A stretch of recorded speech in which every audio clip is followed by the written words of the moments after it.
So aloha everyone, and welcome to our Drive Electric Earth Day Hawaii celebration. My name is Noel Marin. I am president of Hawaii EV Association and Big Island EV Association. I've been driving an electric vehicle since 2011. My current EV is a Tesla Model S. I'd like to share a brief background of our organization before we get started here.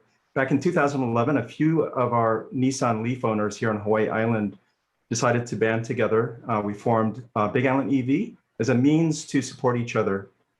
Then we quickly realized that we had a bigger mission, and that's to help others get behind the wheel of an EV.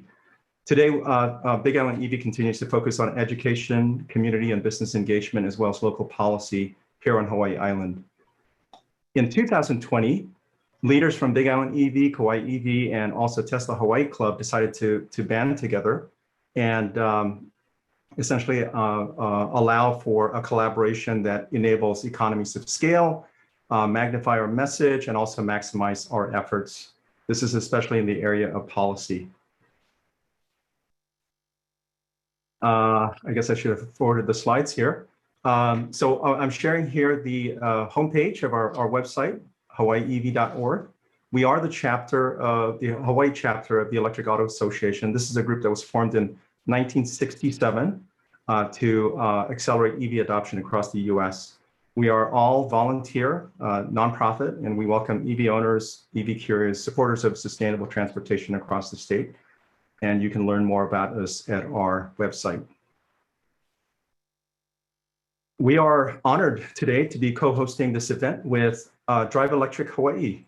Drive Electric Hawaii was established in 2015 by a coalition of local government, private, and nonprofit stakeholders that were interested in increasing electric vehicle awareness, knowledge, and adoption throughout the state. The foresight of these organizations has been instrumental in enhancing electric vehicle advocacy in Hawaii over the last 5 years. And it has since grown to include 13 organizations that are actively educating, supporting, or advocating for on behalf of electric vehicles. You can learn more about Drive Electric Hawaii at driveelectrichi.com. I believe we're putting that in the chat. Today's event is part of a national celebration of Earth Day. It's called Drive Electric Earth Day. This is one of many national events that are presented by Plug-in America and the Electric Auto Association. Now, before I hand this off to our host, I'd like to share a short video that communicates not only the exciting forms of electric vehicles that you can find today and soon, but also the magnitude of our decarbonization effort. And with that, I will share a video. Sorry, I have to get this thing started from the beginning.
Oh, isn't that amazing?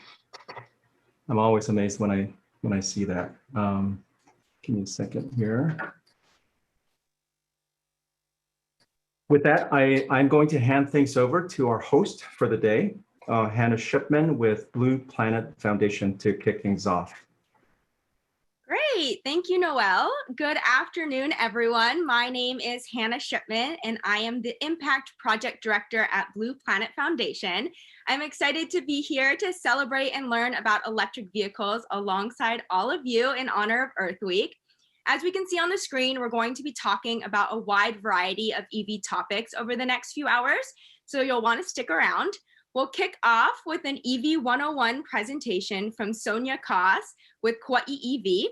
Then we'll hear from a panel of EV owners and June Chi with Hawaiian Electric about how best to advocate for EV chargers in your community and where to plug in with plans for future chargers. After that, we'll get a policy update from Representative Lowen and an update on the state fleet's adoption of electric vehicles from Robin Shishido with the Hawaii Department of Transportation. And saving the best for last, we'll get to experience the Ford Mustang Mach-E and Tesla Model Y through virtual test drives. We'll also have a sales associate and some EV owners on the line to answer any questions you might have throughout the event.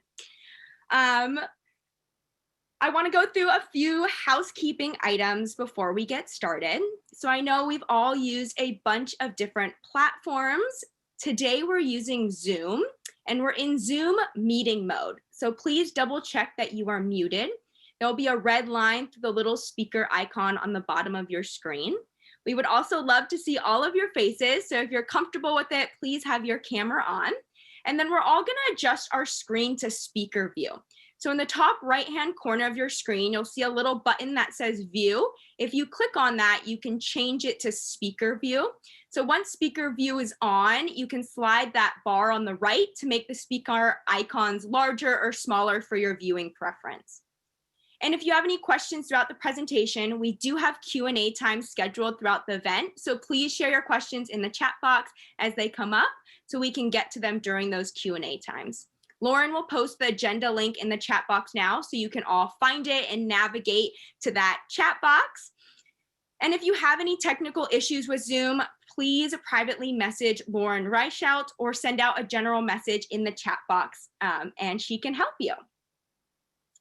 With that, let's get started. Our first presenter today is Sonia Koss. Sonia is an engineer and an 18-year Kauai resident. She is passionate about the transition to renewable energy and about sustainable transportation. Sonia has been driving exclusively electric since 2014, and the family's home and cars are powered by their solar PV system. Sonia is one of the founding members and current president of Kauai EV. She will be setting us off on the right foot today with an informative EV 101 presentation to showcase the EV basics, why to drive electric, and buying and charging electric vehicles. So Sonia, why don't you take it away?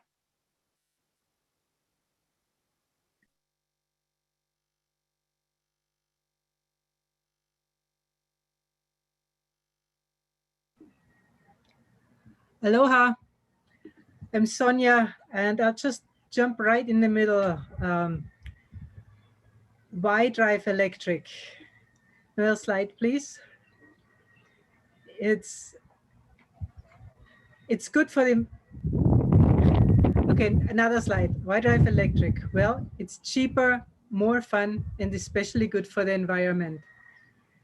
EVs are better for the environment, even when accounting for the manufacturing carbon emissions and when using electricity from coal plants. 40% of greenhouse gas pollution comes from transportation. EVs don't pollute the air. Air pollution, in turn, is a key contributor to premature death, illness, and lost work days. EV components, and especially the batteries, are highly recyclable. Driving electric reduces our dependency on oil imports, and EVs get even cleaner over time as we generate our electricity with more and more renewable energy.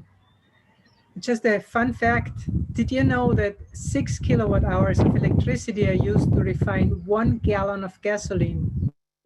I drive 30 miles in my Leaf with those 6 kilowatt hours.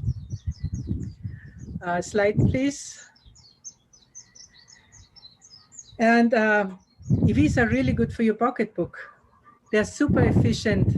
For the same amount of energy in a gallon of gasoline, an EV can travel up to 180 miles. The average miles per gallon equivalent is around 120. But what's a gallon equivalent? If you look at the graphic at the bottom of the page, on the left is the electric vehicle. If a power plant burns 1 gallon of gas, it produces 34 kilowatt hours. And that's called 1 gallon equivalent. That would power 100 and 280 EV miles because only 10 to 20% of the energy is wasted. On the right side, the conventional car burns the gallon of gasoline directly, but it's very inefficient. And 70 to 88% of energy is wasted as heat and friction. So even at normal HECO or KIUC rates, electric vehicles are cheaper to fuel than almost any car except for the most efficient hybrids. Slide, please. But in case your lifestyle allows midday charging, HECO's time of use rates make an EV as cost-effective to fuel as a car that gets 150 miles per gallon. That's also the approximate cost if you own a PV system. So you pay about 2.2 to 2.7 cents to fuel 1 mile. And as you see, the midday is the cheapest, and that's also a time when the grid energy is the cleanest and when photovoltaic systems produce the most energy. And if somebody could share the cost comparison link in the chat, actually let me do that myself. So here is a spreadsheet that you can really figure out how much energy how expensive your vehicle is per mile. And let me just get back to my presentation, which disappeared.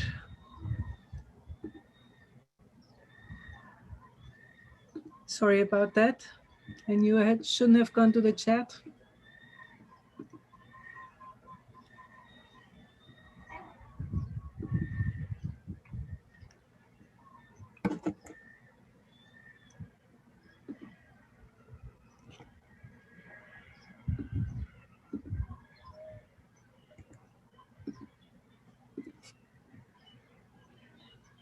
Sorry, I'm back.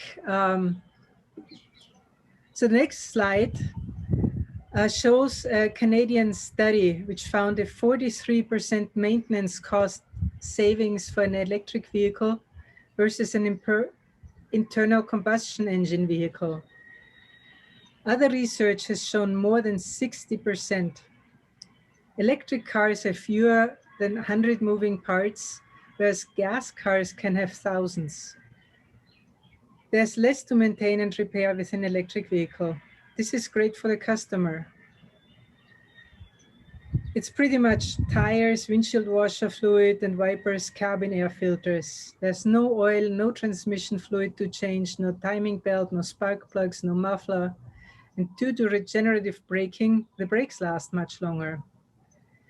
Does everyone know what regenerative braking is? The motor runs as a generator and pulls the kinetic or rotational energy out of the wheels and stores it back into the batteries. Next slide, please. Oh yeah, it's a great driving experience. It's smooth, it's quiet, and the instant torque really provides fast acceleration. The absence of smelly exhaust is a real bonus too. You might have heard that batteries can catch fire, but did you know that EVs are 10 times less likely to catch fire than conventional cars? So that's a really big safety factor. And that brings me to buying an electric car. Next slide, please. Before you buy, talk to electric vehicle owners. Learn about the incentives. Research and choose wisely and test drive, or even better, rent one. Understand charging and range. Now, what does that all mean in detail? Talk to us. Don't hesitate to reach out to fellow EV drivers if you have questions. We really like showing off our cars, and pre-COVID we had ride and drives and EV festivals on most islands. And now we have several online talk stories and webinars every year. Find local clubs on the web and through social media. Our Facebook groups welcome new members. You can also get answers on EV forums and model-specific Facebook groups. Next slide, please. There are great incentives for electric vehicles. There's the federal tax incentive for up to $7,500 tax credit for certain models. Only Tesla and Chevrolet don't give the full incentive anymore. You can check it out on fueleconomy.gov. Local incentives are also available occasionally, especially at the end of the year. There are purchase rebates ranging from 3 to 10,000, often available through HECO or KIUC. We still have free charging on the islands and on Oahu, Hov Lane Access. EVs come in many shapes and sizes. Consider your needs, the range, the cargo and the passenger space, and avoid overbuying. Bigger and faster isn't always better, and bigger batteries are also not always better. Just right size as close as you can. Consider pre-owned for affordability and value. 3 to 4 year old lease returns are often available for around $10,000 on Craigslist. Also, consider availability of local service. Not all EVs can be serviced on the islands, and some only on Oahu. Experience the car. Test drive one or more. Ask an EV owner for a ride if you know one, or ask on Facebook. Grab an electric Uber or Lyft, or you can rent one. Turo.com has many available. In Hilo, there are Iona cars, and on Kauai and Oahu, there's Mission Zero Hawaii. It's very beneficial to rent locally, but even on a vacation, it gives you a much better sense if you drive a car for a few days than just for, let's say, half an hour. On my next 2 slides, we look at several electric vehicles. Here, I would like to highlight the Tesla Model 3, top middle. It's not as expensive as people think. It's actually fairly reasonable priced. Sadly, there's no more tax rebate on that one. Other cars that are very popular are the Chevy Bolt bottom row on the left, and has a very big range for the price, and the Kia Niro EV. I have a few friends who own it, and they really, really like their car. Very, very roomy and reasonably priced. My next slide, there's the Nissan Leaf, very good value. I've been driving one since 2014. They're now coming in much bigger range, up to 226 miles. And new to Hawaii is the electric Mini. I've heard very good things about it. It's cheap. The range is a little bit small, but for a city car, it's perfect. What's not on those 2 slides are pickup trucks. They will be coming soon. The first Rivian trucks will be delivered this summer already. The Cybertrucks at the beginning of next year, followed by F-150 Fords, and mid-2020, the Bollinger is scheduled for 2022 as well. If you want to buy an electric vehicle from a dealership, there are certified EV experts at dealerships, and you find them at hawaiievexperts.org. Otherwise, you might end up with a salesman who tries really hard to steer you away from EVs and sell you a gas car. And then we get to chargers and charging. So before you buy your first electric car, it's very important to look at the charging situation. super easy and convenient for homeowners and anyone else who can install a charger or plug-in at home. Get home plug-in and you're done. For renters and condo dwellers who cannot plug in, it requires a little bit more upfront research. Are there enough public chargers available nearby? Are they working? How often are they occupied? Sometimes friends and neighbors share chargers. How often and how long you charge depends on, slide please, the car, the range of the car, the distances driven. For the typical American commute, plugging in a wall outlet overnight adds enough charge, about 40 miles. We call that level 1 or trickle charge. Level 2 charging is the most popular and allows for more flexibility. Let's say you want to go somewhere on the weekend or you forgot to plug in. 40 miles takes an hour and a half on level 2, and most public chargers are level 2 chargers. DC fast charging can be super convenient in a pinch. They charge a car in half an hour. In most locations, we don't have enough of them yet. And they may also degrade some older batteries faster, especially in hot weather. Next slide, please.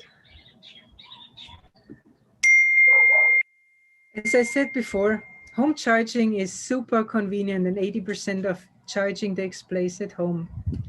You can program most chargers to turn on when it's the cheapest or the cleanest.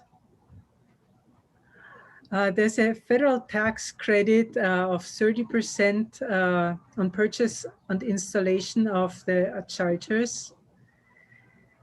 And for renters and for other unique charging situations, a mobile level 2 charging station might be an option. It plugs into a dryer outlet. Condo homeowners associations often let owners install chargers as they're required by law. And then we have charger sharing networks. They will become more available statewide in the near future. Not as convenient, but many dedicated EV drivers make it work. So this is a plug share map of the public charging situation in Hawaii. Supposedly it's the most up-to-date map because it's crowdsourced. There are other maps available that show different numbers of chargers, so it's a bit disputed. Public chargers support renters and condo dwellers, as well as people who live out off-grid.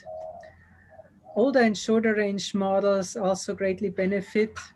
And if you have an unexpected trip or forget to plug in, they are super useful.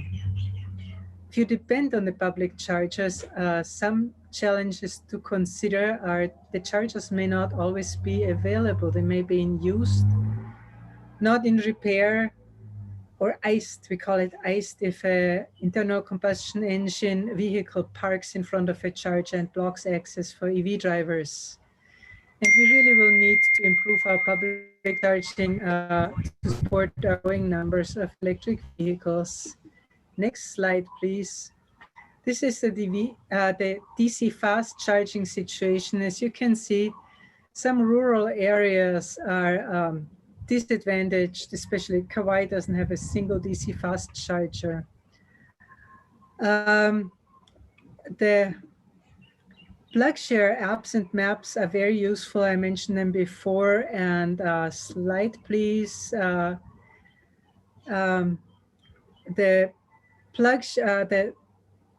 ChargePoint and Volta semi-connect apps, tools you want to have on your smartphone to be able to figure out which charging stations are available, what they cost, if they're free. So that's it for my presentation, and I just didn't run over. Mahalo for listening. Awesome. Thank you so much. That was a great presentation. If anyone has any questions relating to Sonia's presentation, please share them in the chat box. If we have time, we can address them during one of the later Q&A sessions. Hawaii EV Association and Drive Electric Hawaii are committed to answering all the questions that are posted. So if we can't get to them during the session today, they've committed to writing responses and posting those answers after the event. So up next, we have a panel of 3 presenters to discuss public engagement around EV charging. So we have Sharon Geiken with us, an EV owner on Kauai. We have June Chi with Hawaiian Electric to talk about their upcoming plans for EV charger installation and how local EV owners can plug into that process. And we have Dawn Shoals, an EV owner that lives at Windward Passage in Kailua and worked with residents and her AOA board to have a level 2 charger installed at their building. After all 3 have time to share their stories, we'll open up about 10 minutes of Q&A for the entire panel.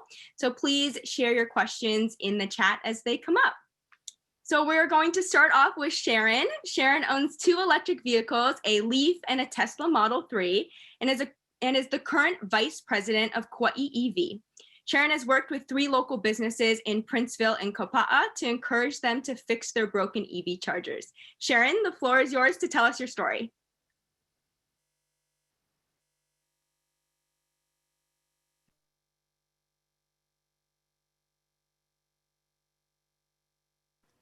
Sharon, you're on mute. So sorry. Aloha, thank you for having me. I want to tell you a story about my friend Deborah. When Deborah's Prius died, she decided she wanted to buy an electric car because she took seriously the urgent climate threat. For her, it was a moral decision. Deborah bought a 2011 beautiful blue Nissan Leaf in good shape for only $4,000. However, it did have a low mileage range. Her landlord wouldn't let her charge at home. It became a daily struggle for Deborah to get her car charged. When she told me that the most popular and convenient charger in Kapa'a by the Safeway store was not working and had not been working for some time, I decided to take action. This is my experience and what I've learned from it. Slide 1.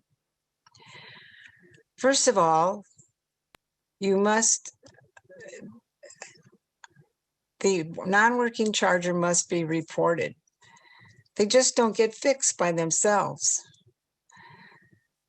Second, we need to have someone responsible who will follow through until the issue is corrected. And 3, you have to play detective to figure out what manager to call. On the first issue at the Kapa'a Village Shopping Center, I called Sonia, our EV president. Sonia told me who the old manager was, and in that way I was able to track it down. Another way is to network with the tenants of the shopping center. When I heard that the Princeville Shopping Center, both chargers were down, I have a dentist there. I called their office and they said, "Oh, the manager's on site. We'll be happy to contact him for you." And the chargers were fixed within a day. I've also used other EV owners and supporters for information to figure out who to call. When I call a manager, I start with a gracious, specific thank you for the charger, for the maintenance. I explain how important it is and how useful it is. I tell a story. I learned from East Kauai Toastmasters Club that telling a story is very effective. I tell the manager that I'd like to be included. I want to know how it's going or when the charger's actually fixed.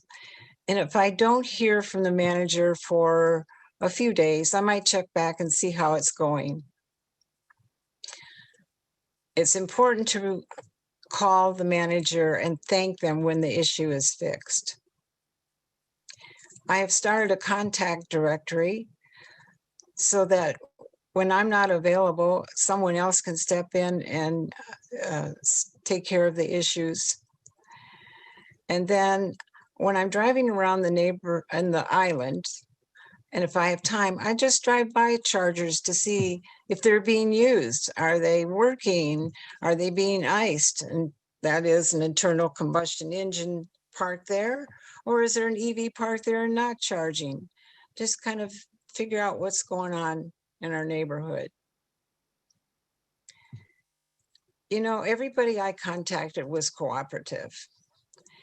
In fact, it started to feel kind of fun once I got these chargers going.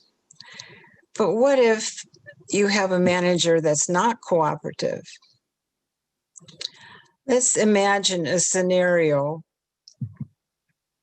where this is the case.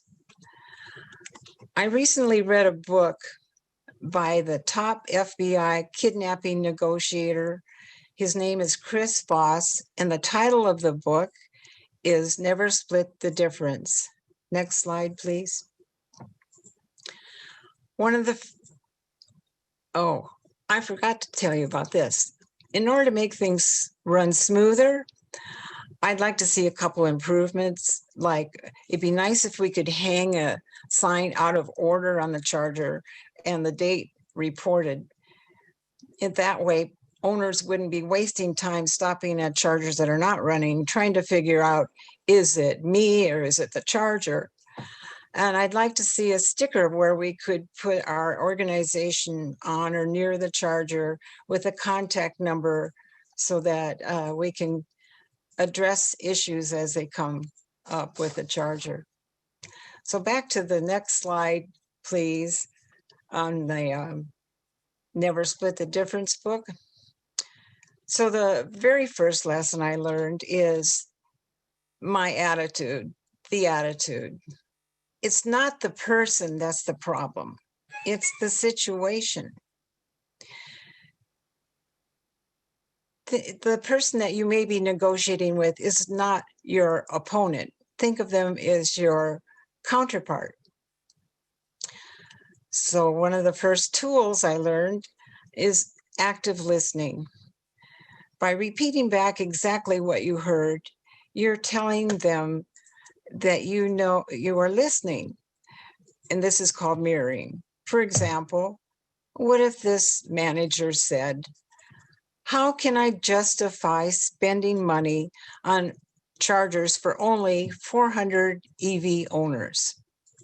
Now, my gut reaction would be defensive. Well, we're not looking for a handout, but much better is to repeat back what I heard.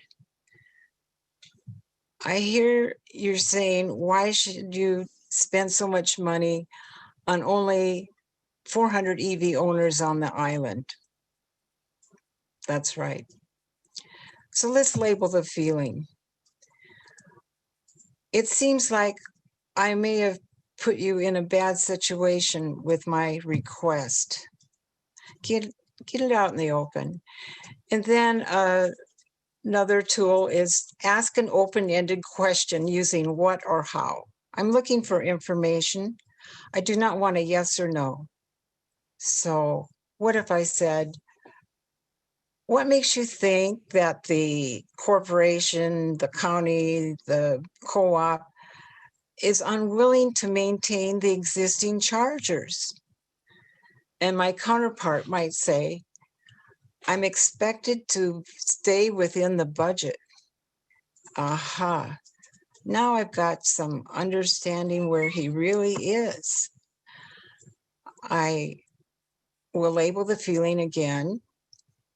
I might say, it must be really frustrating for you to support, to be in a position where you're trying to support the renewable transportation and still stay within the budget.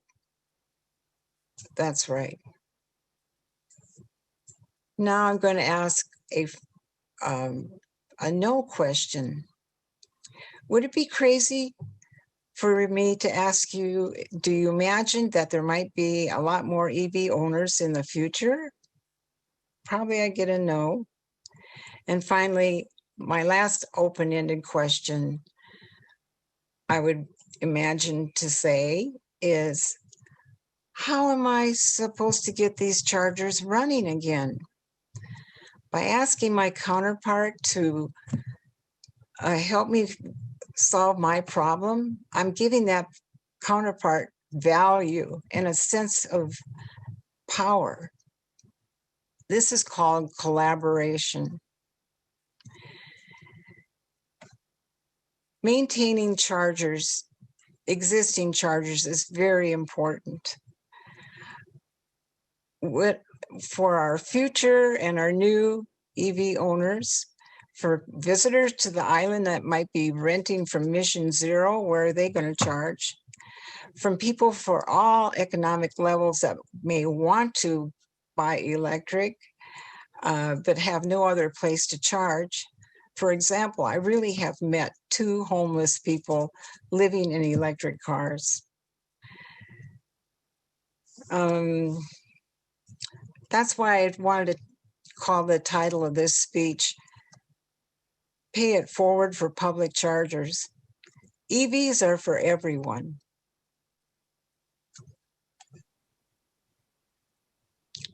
Awesome. Thank you so much. It was great to hear how you made that happen. I know there's a lot of EV chargers that are out there that are out of order around the state. So your story hopefully will inspire others to collaborate with local businesses to get those up and running. So I want to transition now to June Chi, the Senior Program Manager with the Electrification of Transportation team at Hawaiian Electric. She joined the team last September and supports policy initiatives, program development, and communication. Previously, June worked at the Hawaii State Energy Office, managing the state's Volkswagen Mitigation Trust. So thank you so much for being here, June. Oh, thanks so much for the introduction, Hannah. Sharon, you are my absolute hero. Thank you so much for being an active participant in our community and showing such empathy for this new technology. We're all definitely still learning together. So let's just dive right in. Oh, I want to do one shout out to Noel and Lauren. Thank you both so much for hosting this event and for getting us all together to talk this Saturday. So thanks. Okay, so we right now, April 2021, have a little over 14,000 electric vehicles registered in the state. We also have a number of major fleets, Hawaiian Electric included, with the state and counties that are committing to transitioning 100% of their light duty fleets to electric vehicles. So the charging demand is growing. And as we've heard already, having reliable working public as well as private charging stations is going to be really critical in these coming years. So Hawaiian Electric feels like we can help meet the community and help meet these needs is through 3 major programs that we have. One is our public charging network, which I'll talk about a little bit later. Our rates to encourage, midday charging, so we can definitely take advantage of the renewable energy that's on the grid, and then also our charging infrastructure program, specifically our Make Ready programs. So what exactly is Make Ready infrastructure? From this diagram, you can see it's everything in the yellow and the green, from the transformer to the meter, the conduits and the wiring, everything up into the connection point of the charging station. And Hawaiian Electric is proposing pilots right now to design, build, own, and maintain make-ready infrastructure for commercial sites. So helping to support the costs and the construction for everything up into that charging network. So one pilot that we are working on right now is called our Charge Ready Hawaii pilot. And this is proposing to do make-ready infrastructure for light-duty charging at commercial sites. So that's businesses, multi-unit dwellings, fleet operators, as well as possibly fast charge hub operators.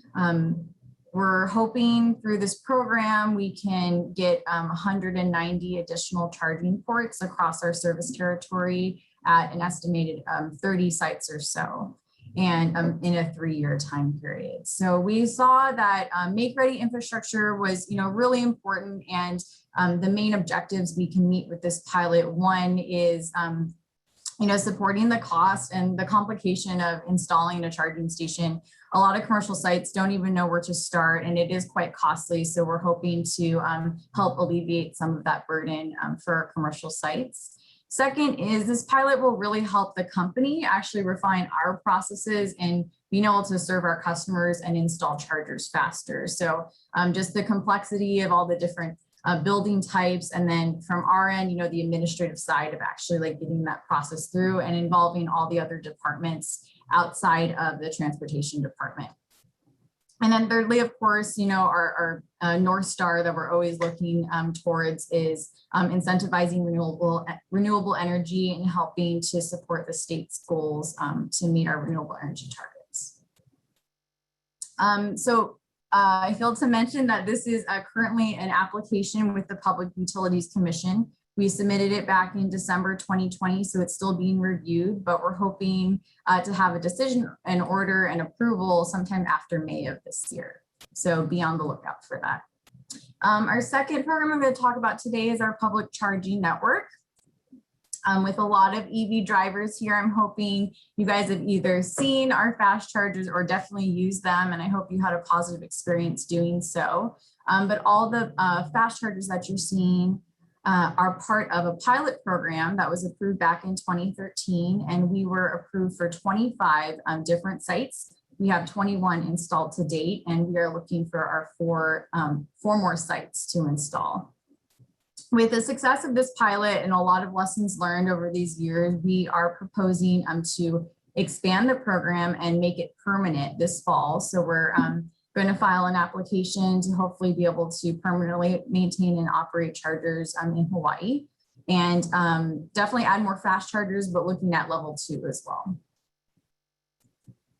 So this is a map of our current charging stations that we have across our service territory. And you may be asking, how did we select these sites? As I mentioned, the first 25 were part of a pilot. And our first desire and real goal of this pilot was just to provide coverage for range support. A lot of electric vehicle drivers, are still considered the early adopters. And we just wanted to make sure that they wouldn't get stranded everywhere, and we had fast chargers available in desired locations. On top of that, we always need a willing site host, someone who wants to host a charger and willing to let us, onto their property and be a part of the process with us.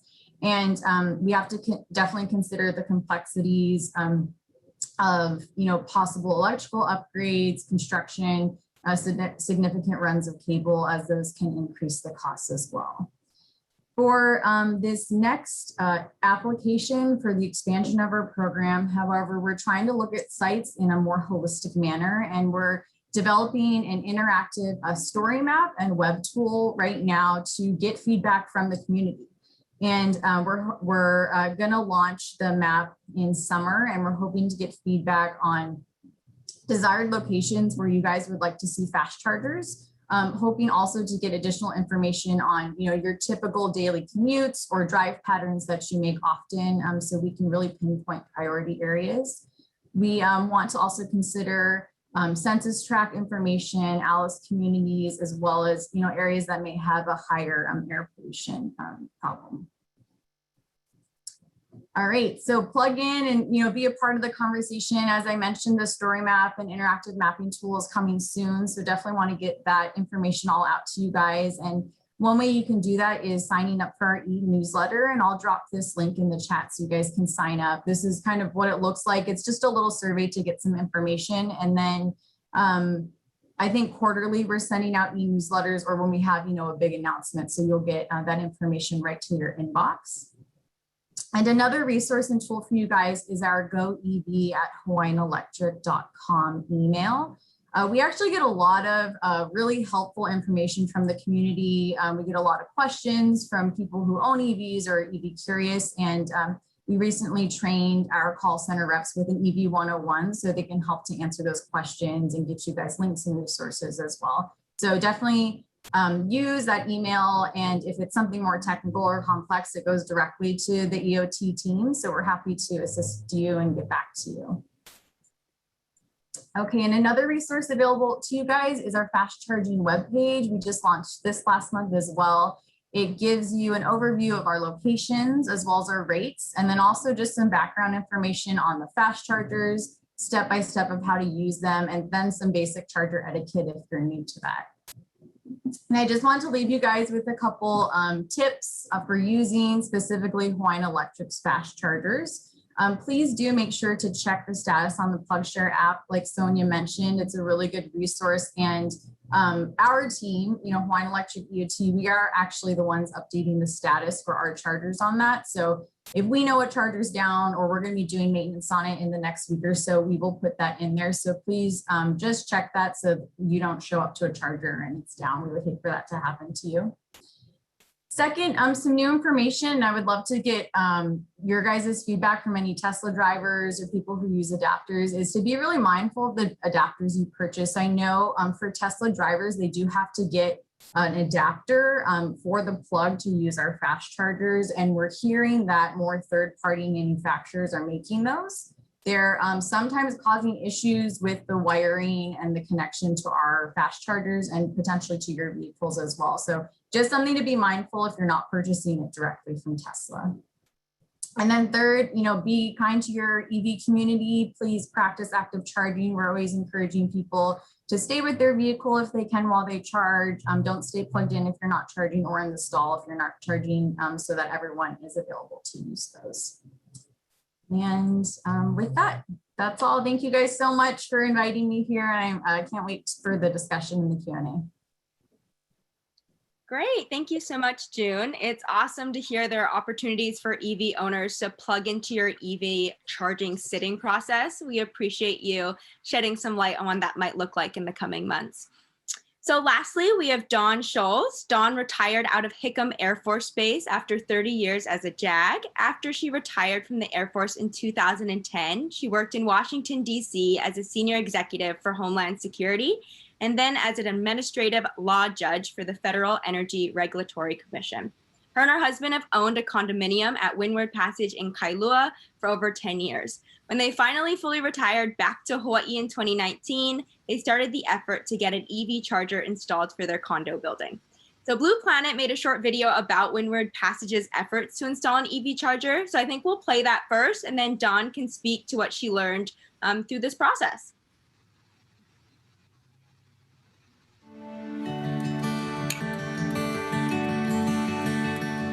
Hi, my name is Dawn Shoals, and I've been a resident at Windward Passage for just over 10 years now. It's been important for me to get an EV station installed because I really wanted to buy an EV. And in the meantime, have a plug-in hybrid, but I want to go full EV, so a charging station would make that a lot more doable.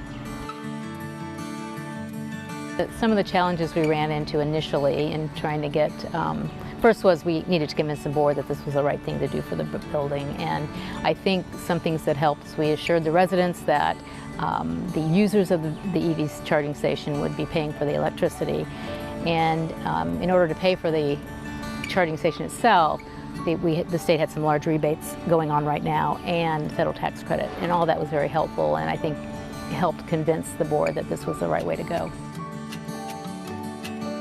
From the perspective of the board of directors, we did a survey. We found out that a large majority of the residents were in favor of installing EV charging systems on the property.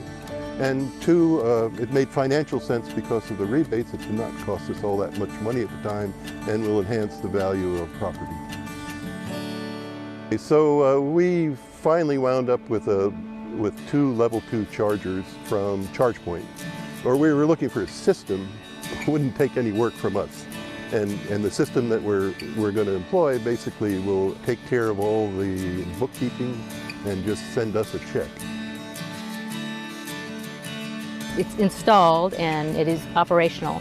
but we haven't advertised it a whole lot, but because people keep seeing in the back of the building, every time I'm in the lobby, people will say, can we use that? Is that for us? And so I get a lot of questions. It seems like there is a little bit of excitement. And I think once we're finished and we can actually advertise and let people know it's there, how to use it, how to get registered. And so the hope is that we'll see a whole lot more people getting EVs in the future. I'd like to tell other condo associations that this is doable. There are little bumps along the way, but they're manageable, and we're kind of proof positive that it can happen.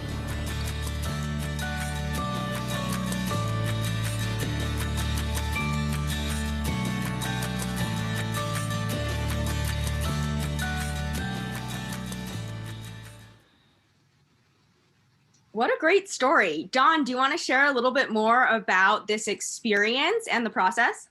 Sure, thank you so much. First, also thanks to David. What a wonderful Hollywood production quality video. It was awesome. Also, thanks to Lauren for giving me this opportunity to share our story. I think we have a kind of a fun story to tell. I want to start by giving credit where credit's due. It really does take a bold, progressive condo association board to make the decision to invest in EV charging stations.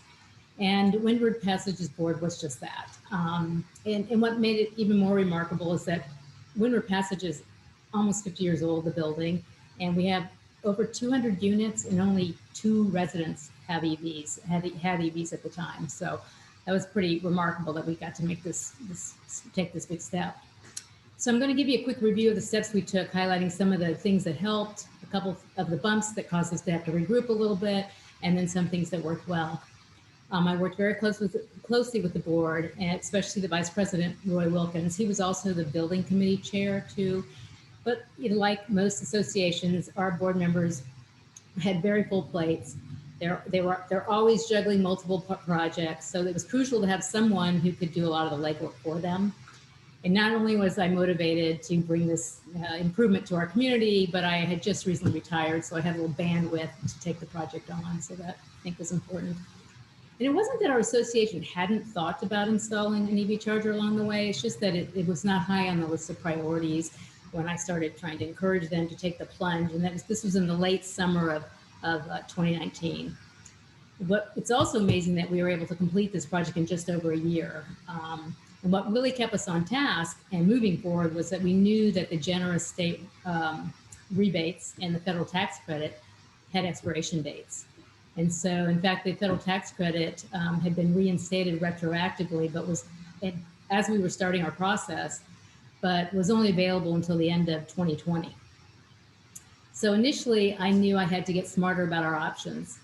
So I researched and interviewed 4 companies about their equipment, their maintenance plans, their warranties, their prices, their software packages, et cetera. And I attended every building committee meeting and every board meeting just so I could keep the board members and the residents informed about what I was learning as I was going along. We did eventually decide on Aloha Charge and ChargePoint equipment, and primarily because they had representatives on the islands, but that was important to us, and they had a 98% uptime guarantee. We wanted low maintenance for our administrative staff, and they also had a lion's share of the market at that time. As Roy said, we surveyed the residents. We gave a little 3-question simple survey, and we're really happy with the response. That was very positive. Some people said they had not purchased an EV charging station because there wasn't one here. Some people said, well, if we had one, if we get one, it will influence my decision to buy EV in the future. So that was helpful. And people, we seem to get 2 questions often from our residents. And one was, who's going to pay for the electricity? And how did the equipment work? They were a little, I think, intimidated by the technology. So the board did ensure the residents that the EV users would be paying for the electricity, and that, and then we explained the ease of the use of the equipment on numerous occasions. All of you all know that it's not that hard. In fact, I invited Aloha Charge to a building committee meeting, and they to help educate us, and then to a board meeting to ensure that all the questions people had were answered by the experts. We did have a couple setbacks along the way because initially we were under the impression that our building actually had the power to support DC quick charging station. And right outside our electrical room, we had one parking space. So we thought, well, you know, wow, maybe we can get a quick charger. And at the time, the rebate was like $35,000. So it all was lining up that we thought we could do it. So we actually did order and purchase a DC quick charger, the equipment. But as our engineers started planning the installation, it really was discovered that that we didn't have the power required without some expensive infrastructure upgrades.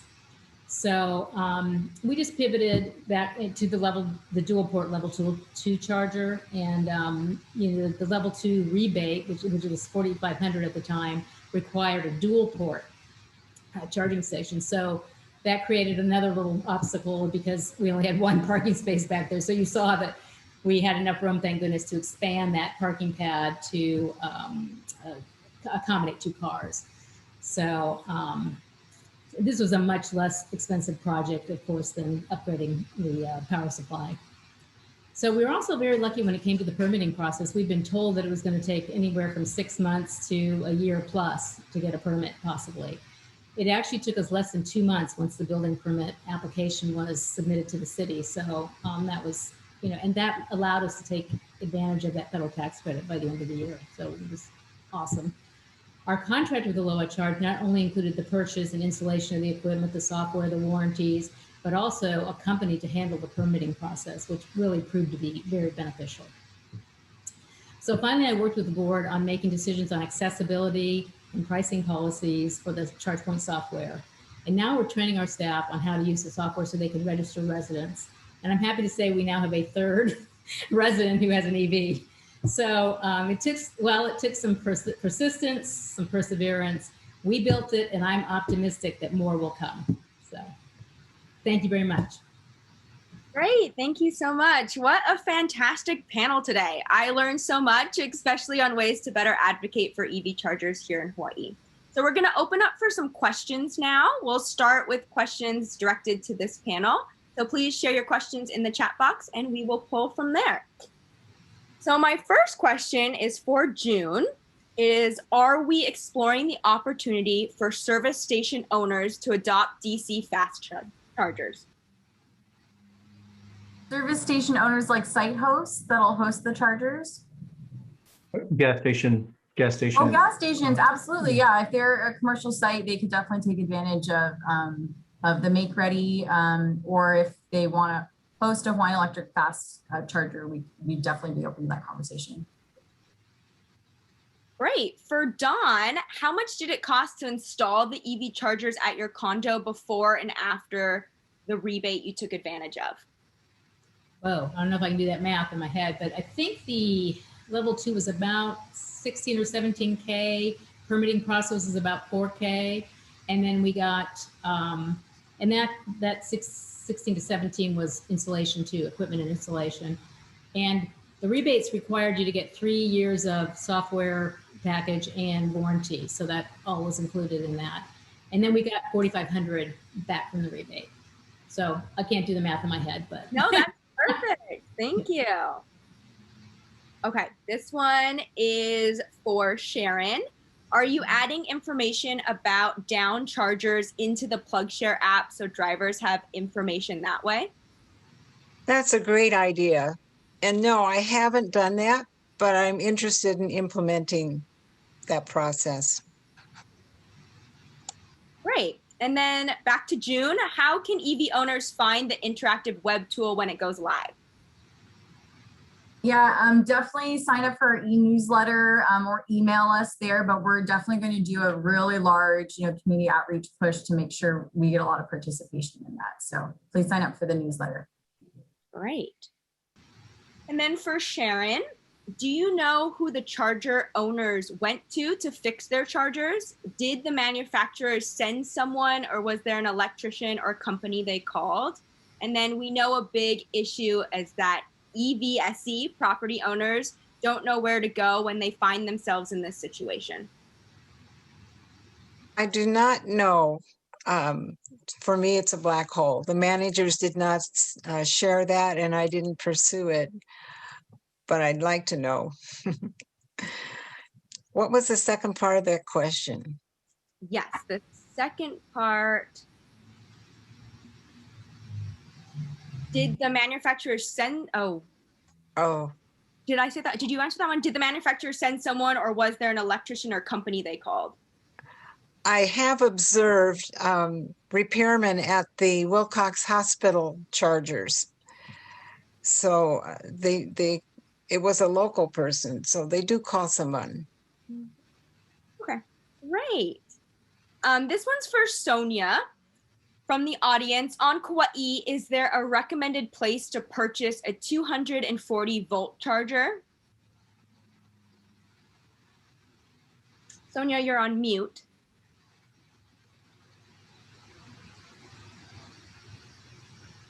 So we don't recommend a place, but if I was purchasing it, I would start at Aloha Charge because they are on Oahu, and take it from there.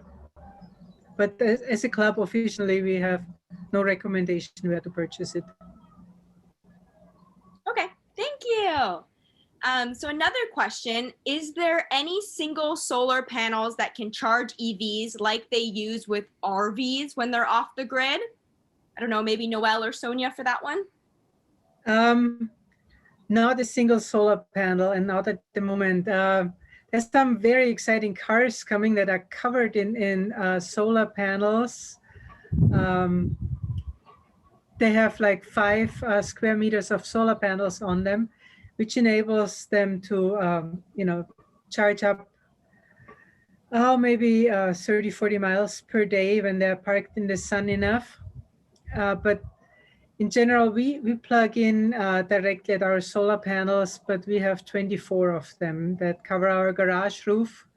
And then we have a charger that measures that and charges the cars accordingly, and that charges at full speed most of the time at noon. Right. Yeah, thanks for answering. Okay, another question to maybe any of our speakers. Is there a rebate for installing H70 refueling station if it is also offers BEV charging?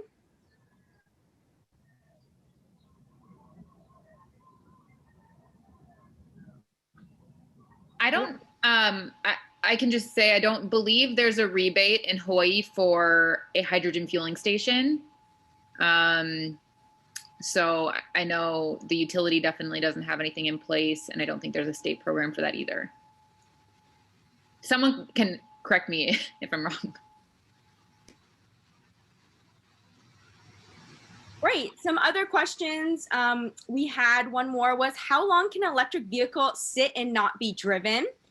I was wondering about an extended vacation. I know there are some answers in the chat, but maybe someone would like to answer that one out loud as well. I can answer that.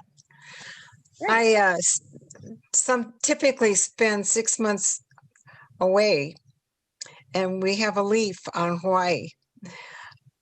We disconnect the 12-volt battery and we leave it at 70, 80%, and it's been fine. Awesome. Great. A personal experience in everything. What a perfect answer. So another question, is solar a consideration in Hawaii for helping offset charging these buildings? Maybe someone who can ask that can clarify a little bit.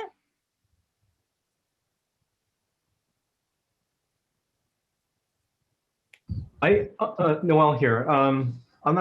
I don't quite understand the question, but there is an effort for the state to achieve 100% RPS, right?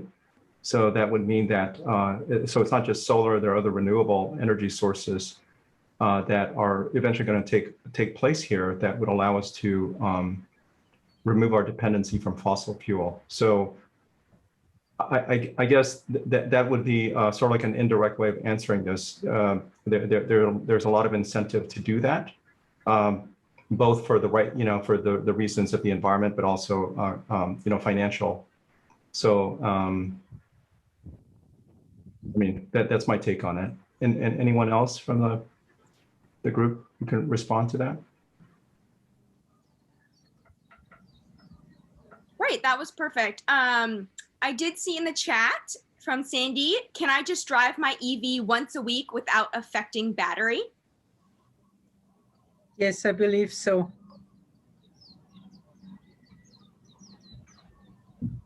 Yeah, I can attest to that. I've got a car that I don't drive a lot, and it's fine. And then another one from Alan. Any indication the federal government might lift the 200,000 vehicle cap on the tax rebate? Yeah, I've actually heard rumors that they're going to extend that and open that up again. So I don't know when that'll go into effect. So if anyone has more details, please share.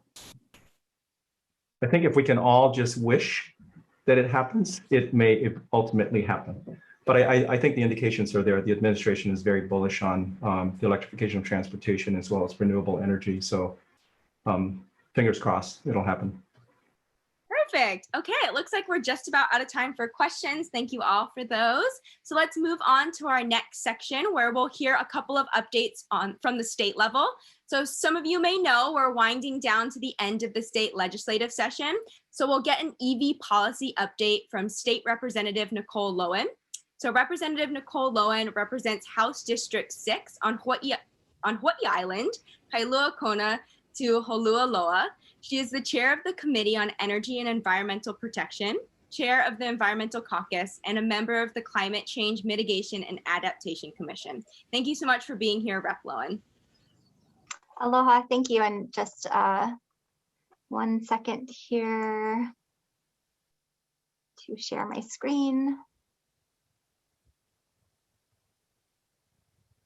Sorry. Okay. All right, so aloha everyone. Thank you for inviting me to be here. And I think I did spot at least one constituent that's on this call. So hi, Alan. It's been a while. I look forward to seeing you in person one of these days again. So yeah, we just finished, we still have a couple days left of the legislative session, but we did have a deadline late last night. We just finished our conference committee process. And so at this point, we pretty much know, barring any unforeseen circumstances, what bills we are passing. So you guys are kind of getting the breaking news here with the timing of exactly what happened regarding EVs during this legislative session. As Hannah mentioned, I chair the House Committee on Energy and Environmental Protection. So EV policy is one of the things I work on directly, among many other things. And I will go ahead and jump in because I'm worried about running out of time here. So first of all, I thought I'd just address why should the state legislature enact policies to support EVs. It's not just because we're fans of EVs. It's because the state takes climate change very seriously. We have goals in the state to achieve 100% renewable portfolio standard, so 100% clean energy generation, as well as a goal for a zero emissions clean economy by 2045. Also, why EVs specifically? Because there are some other options for clean transportation that could replace internal combustion engine vehicles, but EVs really are the best choice because they are commercially ready today, and they also work well with our electric grid infrastructure and can help to, as we move towards 100% renewable energy, we think the adoption of EVs can help to actually support and balance the grid if we, there's work to be done to get there, but that's definitely potential for that. And then finally, I think there's a place for state policy in ensuring equitable access for all. So as has been mentioned on this call already several times, there are most of the early adopters are people who can charge their EVs at home, who might have rooftop solar, but it would be great to be able to expand access to EVs to people who live in condos, to renters, and people who are lower income. So we think the state has a role in helping to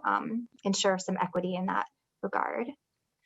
And then I thought I'd touch on what policies we already have in place in the state. And I'll go through these relatively quickly. So first of all, in our procurement code, we did already have existing a procurement preference for just addressing light duty vehicles to reduce dependence on fossil fuels. So that has been in statute for a while. It hasn't always been followed, obviously, although the state has come a long way in some agencies have come a long way in adopting EVs. We have HOV lane access that really only applies to Oahu for electric vehicle drivers. So you can drive in the HOV lane even if you are the only person in the car. We have EV charging system rebates. So this was a bill that we passed in 2019, so it's relatively new.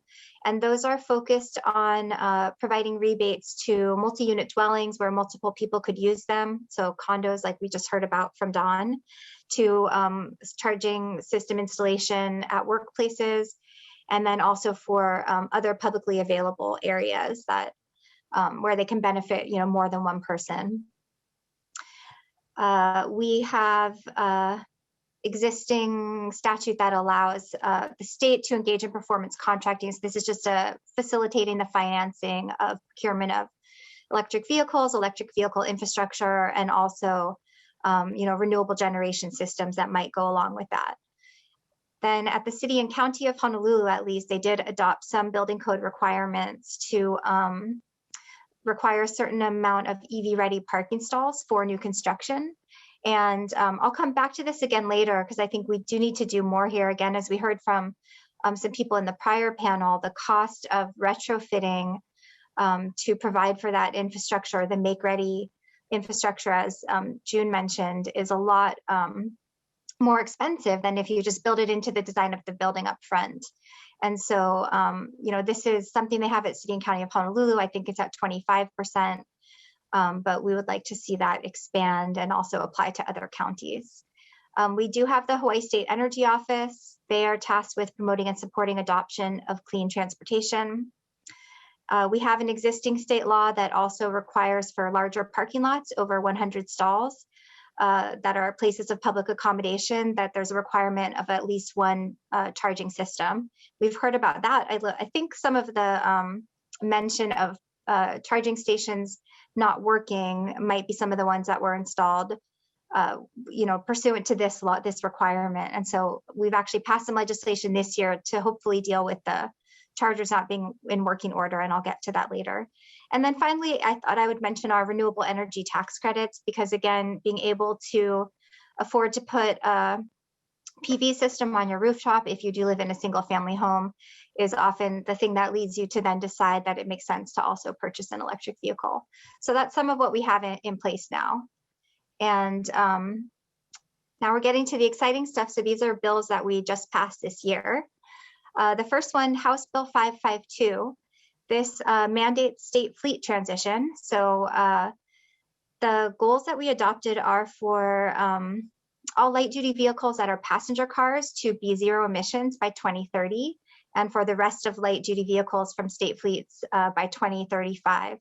And the mechanism that we're using to get there is essentially just to require a natural transition. So as agencies and departments go out to procure a new vehicle because they were already planning to replace an existing vehicle, that will be required to be a zero emissions vehicle.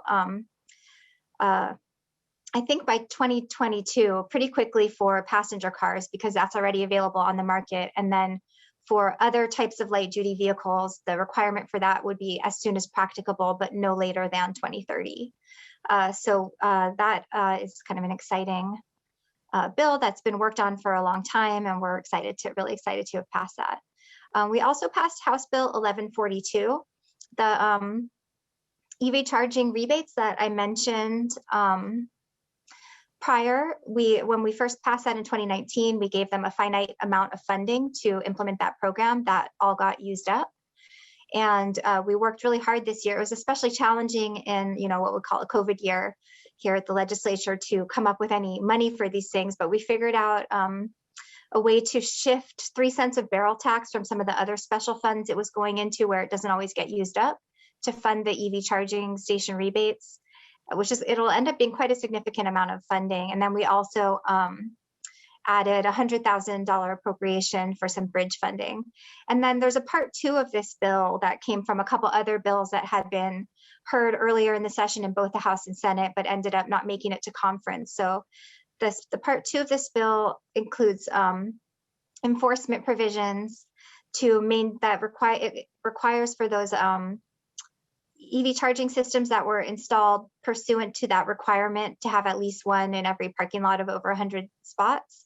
This this section of this bill that we passed allows the county to adopt ordinances to enforce that. It requires that they're kept in working order.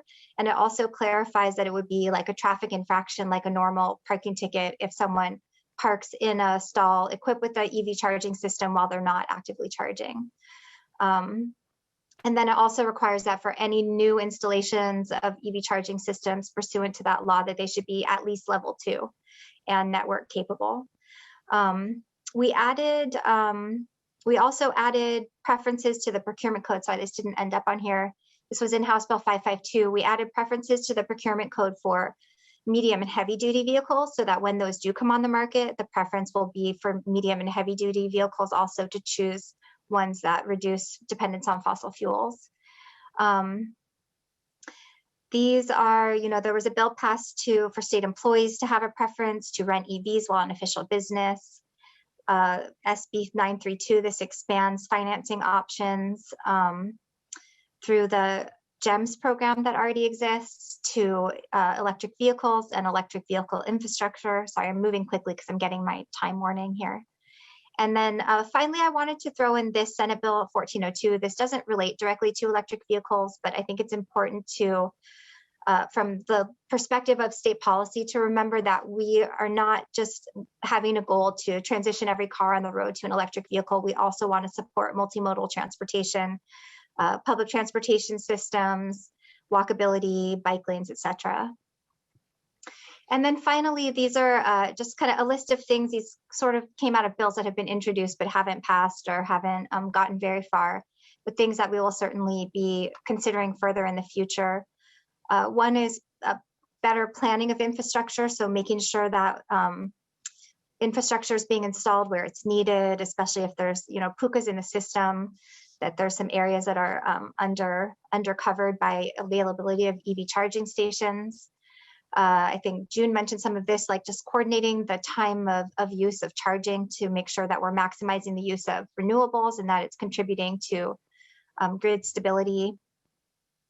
I'd really like to come back next year and take some time to think about the visitor industry and rental car fleets. There's a lot of tourists at any given time on our islands. And, even if there were EVs available to rent, which oftentimes there aren't, if you're going to stay at a hotel, is there an EV charging station then installed at that hotel where you'd be able to park your car? So I think that's a whole discussion that we need to have. I did mention earlier requirements for new construction to have that make-ready infrastructure already in place. It's much, much less expensive to do it up front. Incentives for EV purchases, we had considered a tax credit bill that didn't make it through in 2019. And now, of course, the state finances are really under strain, so it's not a good time to ask for that. But we are hopeful that we'll see more coming from the Biden administration as well. And then, these are things that have happened in other states that, I threw out there. Some people don't like the kind of approach of like banning the sale of internal combustion engine vehicles after a certain date. It's a little more of a stick than a carrot, but that's a bill has been introduced by several people. Looking at public buses and school buses, and here's a place where actually hydrogen or some kind of hybrid can be a good option. And then there's also finally the option of maybe establishing goals for the private sector and just having some aspirational goal to reach 100% clean transportation in the state. And I will end there. I think I'm at my time. Here's my contact information, and I'm happy to answer any questions. Awesome. Thank you so much, Rep. Lowen. Sounds like a lot of really wonderful things are happening at the policy level, and I'm sure others are excited more than ever to get involved. So again, please paste your questions for Rep. Lowen in the chat, and we'll address those right after our next speaker. So next up is an update on the state fleet electrification efforts from Robin Shishido. So Robin is the Maui District Engineer for the Department of Transportation Highways Division. He has over 20 years of experience in transportation field and has been with the Highways Division for 3.5 years. Robin, the floor is yours.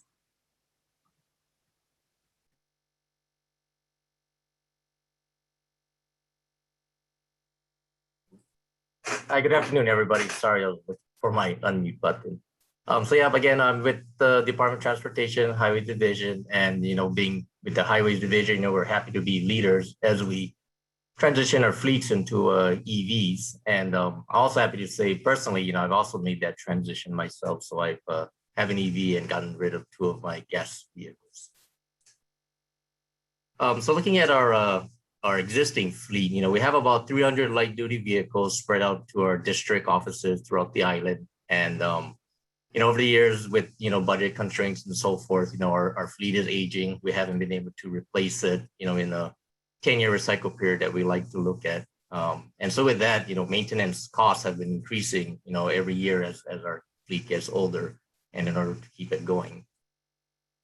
So again, looking at our district offices, we've been spending average of maybe $2,500 per vehicle, just to maintain what we have. And, as everybody knows with, ICE vehicles, there's a lot of moving parts, a lot of maintenance involved. So, over time, cost adds up. So in 2019, we did start looking at the electric vehicles and converting our fleets. So we're able to purchase 4 electric vehicles with the charging stations, and it was about just under $50,000 for each vehicle. And there was also additional costs to put in the charging infrastructure. So, with that, we're looking at converting, say, 40 of our vehicles, it would cost us about $2.5 million up front. And, if we look at converting all 300 of our vehicles, in a maybe 6-7 year time frame, in order to meet, these 2030 and 2035 goals and so forth, that's a lot of capital that we have to use up front. And one thing, like everybody knows, we did find is, with our electric vehicles, the maintenance costs were really down. So, we spent $55 on 4 vehicles to maintain, instead of this $2,500 per vehicle that our others are costing us. So in order to, transition our fleet, we purchased some, but again, there was a lot of capital up front. I did look at leasing vehicles. We did put out an RFP, and it just didn't come out financially for us. So we looked at a different kind of a contracting method, and it was to obtain electric vehicles and charging infrastructure as a service. So in December 2019, we put out a request for proposals, and it had a statement of objectives of, again, just to provide electric vehicles and charging infrastructure on a usage fee basis. So in February 2020, we awarded a contract to Sustainability Partners. And just December of last year, we gave them the notice to proceed. And with this contract, we opened it up to every state government agency throughout. So all the counties all signed up, executive branches are signed up, and almost every state agency, I believe, signed this cooperative purchasing agreement that would allow them to utilize this contract. So a little more details on this contract. So it's a indefinite quantity-based contract. There's no minimum required. It's a as-needed basis. And again, the contract is for electric vehicles and/or charging infrastructure. You can obtain just one or the other or both. Within the contract, you would issue a service addendum that more details what the service you're getting. It's a 10-year period contract in which the service addenda can be issued. And again, service addenda within that 10-year can be issued anytime. So, as trucks become available or as new technology becomes available, we can always go and obtain that service. And, each service addendum is treated separately. So, as each department or agency, it is specifically tailored to exactly what they want, and, work real closely with them. So, when we look at this contract, some of the benefits, again, we see is that, we put up no capital up front. When we get these vehicles and chargers, when they are put into service, we get billed monthly. So, that saves a lot of agencies, especially during these times with budgets, we don't have to have that capital up front. With this contract, we can get a lot of savings with bulk purchasing. And, also as we look to work with other state departments, we can cost share in putting in charging infrastructure. I think a lot of people know that's one of the big costs that comes with obtaining electric vehicles. We can also take advantage of tax credits, rebates, or other incentive programs.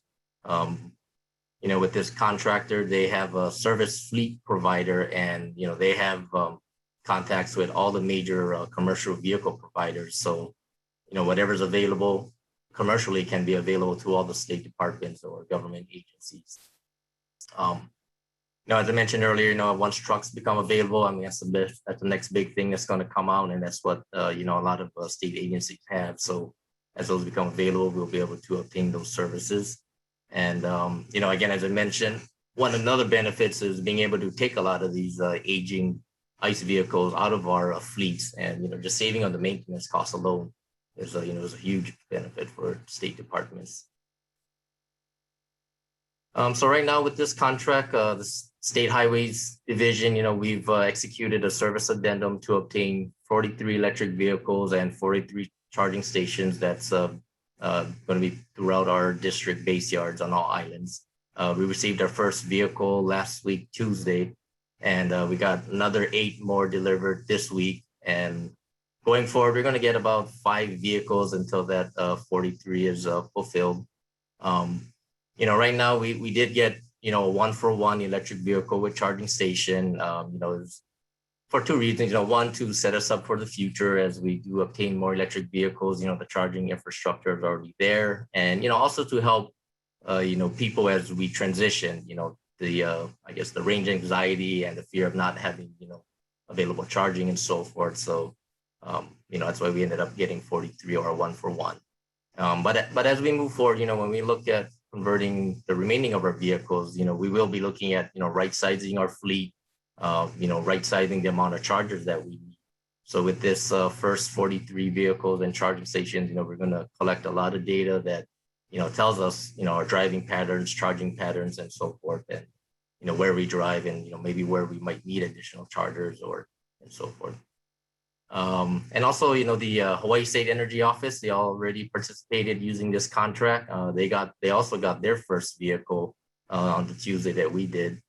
And in the last couple of weeks, we've been also talking with or working with our airports division, DLNR, Department of Accounting and General Services, the Hawaii County, Maui County. They're looking at this contract to obtain electric buses. And just this past week, I was talking with the University of Hawaii, their safety patrol, and also talking with the UH community colleges. So, we're looking real excited to, move this contract forward, definitely meeting the goals of the policies that were set this year, and definitely hopefully try to exceed them. And I think that's about all I had to say. So thank you, everybody, and open for questions. Thank you so much, Robin. It's great to hear the state is taking considerable strides to electrify its fleets. That's super exciting. So if you have any questions for Robin, please place them in the chat. I think we have time to take 1 or 2 questions for Robin and Representative Lowen. So this one's for Robin. Will any of the charging stations be available to the public? So right now, this 43 chargers, they were installed at our base yard. So it's kind of inside of our fence. But as we move forward and, we look at our other facilities or what makes sense, that's our intention, is to provide chargers for other state agencies, government, and public. Awesome. This is another one for you. Someone wrote, sorry if we missed this, but when do you plan to have all 43 vehicles purchased by? So all 40, so we got 9 already. So the other 34, they're coming in about 5 or so per week. So hopefully by end of May, mid-June, we'll have the 43 vehicles within our fleet. And we're also, removing the ICE vehicles that they're replacing. So changing those out already. Awesome. For Representative Lowen, it's great to hear some positive results of this year's session. If there are people on this call that would like to get involved or support pro-EV policies either throughout the remainder of this session or next year, what steps do you suggest they take, and how can residents or EV owners get involved? We have a pretty easy to navigate website at capital.hawaii.gov where testimony can be submitted. This year, the legislative session, the opportunities for advocacy are behind us at this point, but I feel like the earlier that you start, the better. You can get involved with organizations like Blue Planet that do advocacy. And then, we went entirely to remote testimony this year because of the pandemic. So I presume we'll be keeping at least some option open for that. And it's yeah, like a fairly straightforward, there's a little learning curve, I think, but it's not overly complicated to be able to go onto the website and, click a few times and get your testimony submitted. And then you can also testify in person via Zoom. So organizations like Blue Planet, maybe Sierra Club, like some other groups that support these efforts are really good about getting the word out to, about testifying on bills to people. Yes, and you can sign up for that on our website as well. We have an Energy Advocates tab when we ask for testimony, and so we send that out directly to that contact list to get that support. Okay, for Robin, what are costs to HDOT does Sustainability Partners cover upfront? HDOT/state receives tax credits. So the cost for us, it's based on the usage fee again. So, it's based on the amount of miles we drive, and based on, what we had, we're somewhere between 400 to 600 miles. And so the usage fee came out, for all 43 cars are going to cost us about $300,000 a year. But, one of the benefits we have is we're not going to have to be maintaining these older ICE vehicles. So we can take that savings, apply it to, what we're paying now for this electric vehicles. Also, electricity is going to be cheaper than gas, so even there's some savings. So, we expect roughly net, cost us about $200,000. As far as the savings rebates, I'm not sure if they were able to get any, for these vehicles at this time. I think, was that the two questions? Did I miss? Nope, that's perfect. Rep Lowen, what EV bill are you most proud of passing this year? I mean, that's like asking me to choose a favorite child, but I guess the the state fleets bill is, I think, a pretty big deal when you think about, DOT's been a real leader, by the way. I really commend them for what they've done in showing other state agencies what's possible. They didn't wait for us to pass this bill to do it.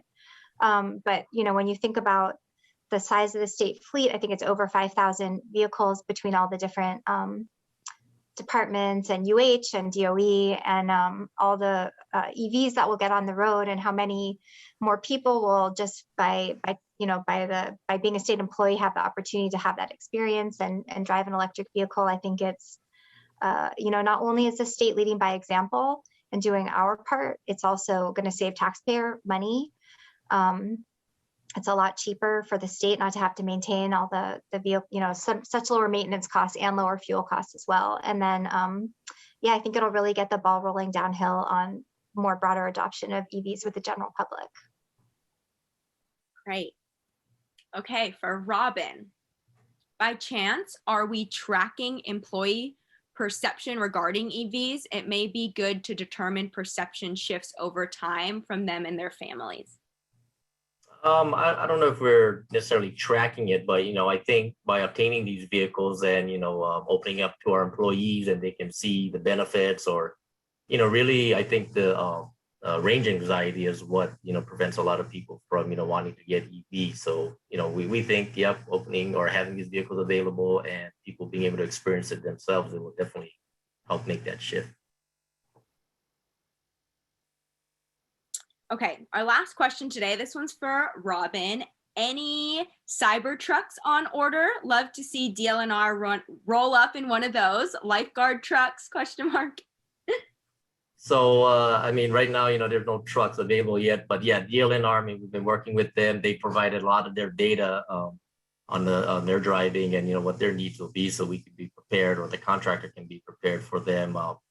We'll just see what comes up first, what's available. I think, Cybertruck, there's a back order of, 1 million vehicles. So we'll see where we can get in line, I guess. Great. Thank you guys so much for answering those questions and being here with us today. So we've gotten to the virtual test drive portion of our event. This is really exciting. It's like we are driving the cars from the comfort of our living rooms. So we will take you through 2 outstanding electric vehicles today. So first up is our Ford Mustang Mach-E. So this is a 6-minute video. Virtual test drive is brought to you by Drive Electric Hawaii, Blue Planet Foundation, and Windward Ford. So enjoy.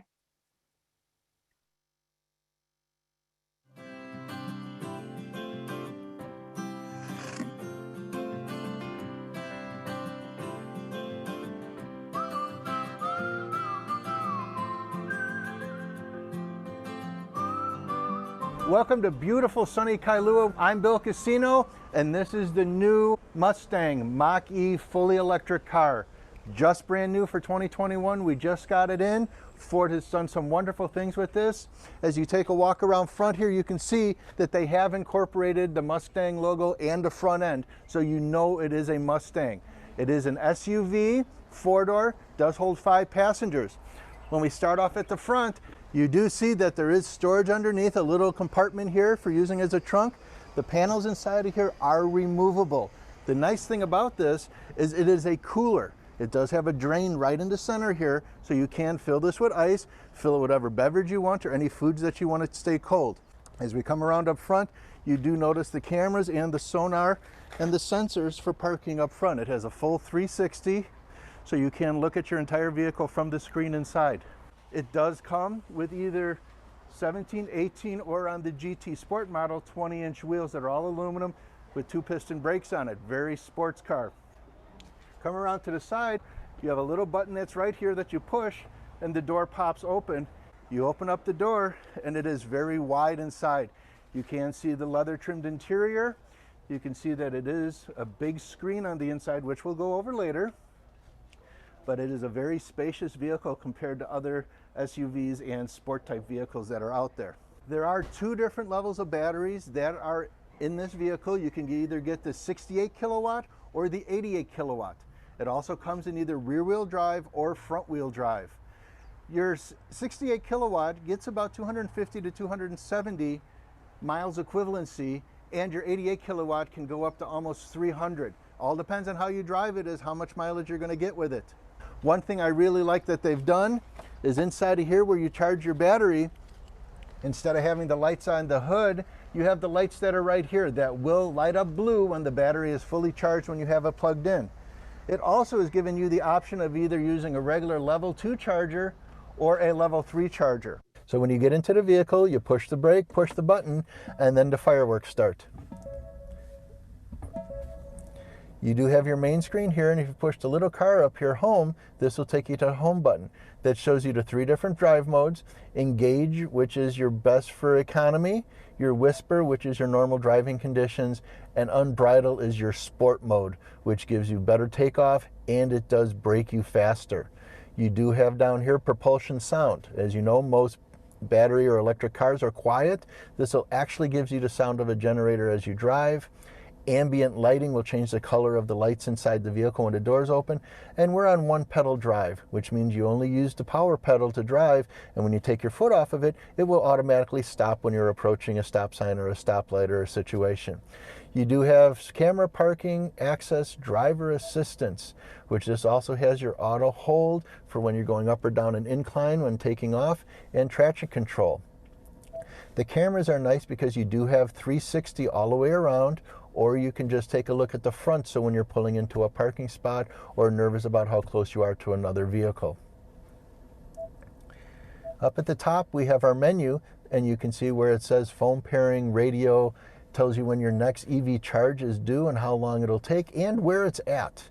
So you can find out where the closest charging stations are for you. If we head back to normal, you do have the radio, phone, navigation, which with navigation you can actually put in where you would like to go by name. Honolulu Museum, Honolulu Zoo, and so you don't always need to know the address, and you can store it in the system. And of course, the owner's manual is on here, Bluetooth audio, Android, and Apple CarPlay, so you can plug your phone in and it will work for you. It also has Ford Pass. Ford Pass gives you diagnostics every month, and it also has a locator on which your insurance companies will like. You step on the brake to go into neutral, which automatically gives you the rear camera, neutral, and drive. Then if you want, and if you're going down a mountain, you can put it into low, and it'll actually, the regenerative brakes will charge your battery quicker as you coast down the hill. We're going to go ahead and put this back into park. So one thing I've always said about electric cars and EV is they remind me of being a child and getting a racetrack for Christmas, the old slot car, because the more you push the pedal or the more you pull the handle, the faster the car will rev and the faster the car will go. This car actually goes 0 to 60 in about 5.5 seconds. So this really does handle like a sports car and not an SUV. A little bit stiffer suspension, a little bit stiffer steering. You do feel like you are in control of the vehicle.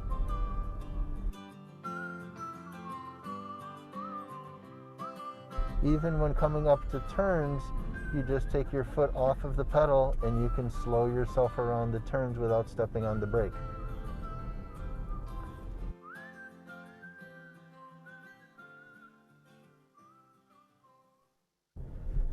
You really can get used to the braking system on here because it does relieve the fatigue from stopping and going and moving your foot.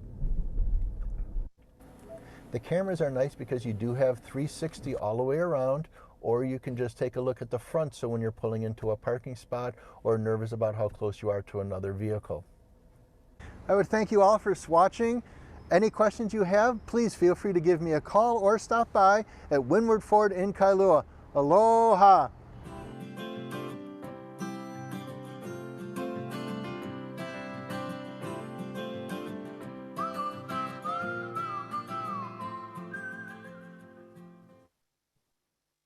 Such a cool car, that built-in cooler. So Bill Cosquino with Windward Ford was supposed to join today, but had some technical issues jumping on. So we're going to share his info in the chat. He loves to connect with people about EVs, so please feel free to reach out to him directly. Lauren will paste his contact information in that chat box now. So Bill is a certified EV expert through the Hawaii EV Expert Certification Program and has immense experience with both hybrid and electric vehicles. If you have any general questions about EV, folks on the call can field those as well, and then we'll address them after the next test drive. But for any Mach-E questions, we encourage you to really reach out to Bill.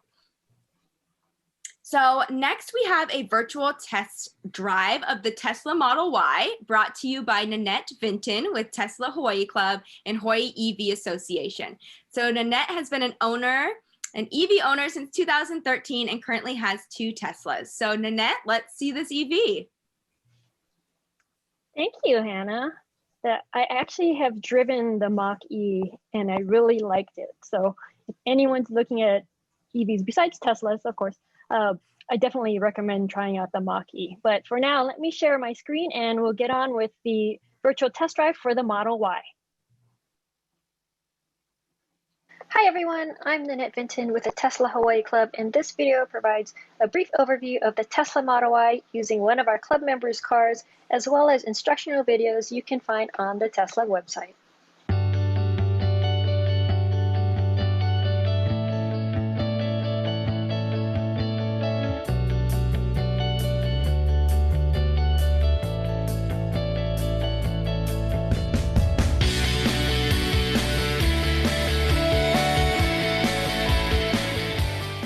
The Model Y comes in 2 configurations, long range and performance. Both are dual motor, all-wheel drive. Current pricing starts at $50,490 for our long range version.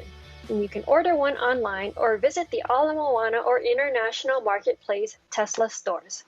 We'll start off by introducing the Tesla app. Your phone acts as the key to access your car. In addition, you can lock and unlock your doors, open your trunk and front, and pre-cool your car before driving. You can even start your car from the app.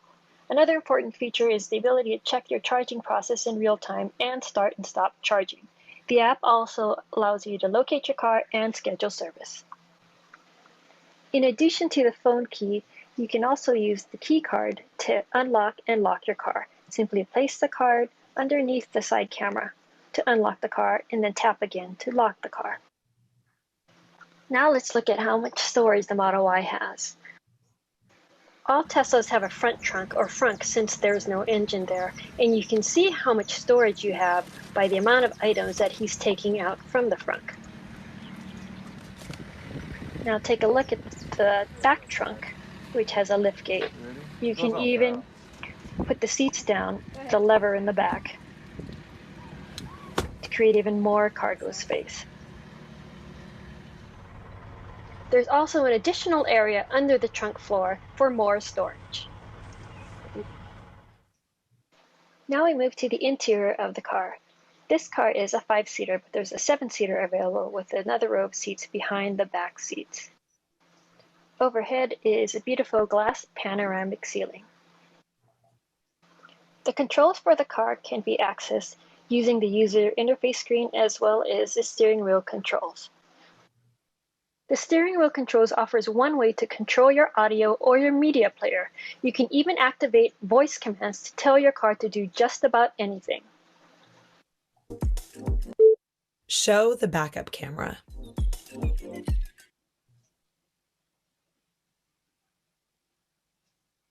You can tap to open your trunks or charge port. Tap these icons to display the backup camera or charging menu, or to initiate a voice command from the screen. This is your app launcher, which contains most of them. The media app is one touch away and can be moved so it displays below the map.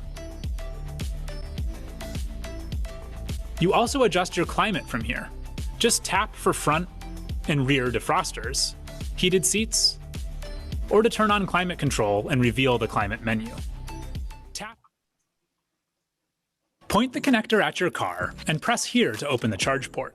You can also open it from the touchscreen, phone key, or by pressing on the charge port itself. When a software update is ready to install, a clock icon will appear on the status bar. Tap this icon to schedule installation. You'll step into an even better and more capable Tesla, and you'll be greeted with release notes that walk you through what's new. Autopilot consists of active safety and driver assistance features that make your car safer and more convenient to drive. Traffic-aware cruise control, or TAC for short, adjusts speed based upon the vehicle ahead of you. When TAC is available, a gray circle with a number in it appears here. That number is your set speed, the fastest your Tesla will travel when TAC is engaged. Auto Steer builds upon traffic-aware cruise control by adding steering assistance. A gray steering wheel icon appears here when Auto Steer is available. Press the drive stalk down twice in quick succession to activate Auto Steer. The steering wheel icon and the lane lines in the driving visualization turn blue. Let's get to driving and see some of these features put to use. Let's just go cab and then like up to Milani and turn around.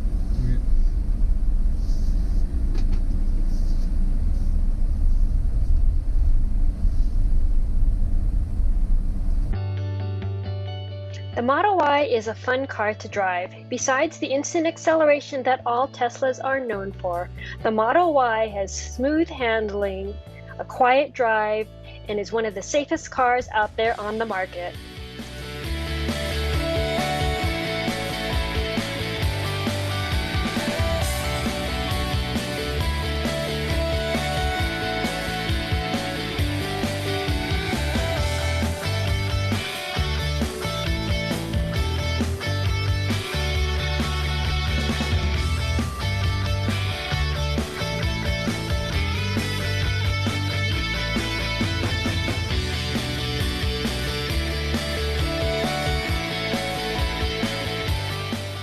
Throughout the drive, you'll notice the screen will show objects, cars, traffic lights, stop signs, and lane markings in real time.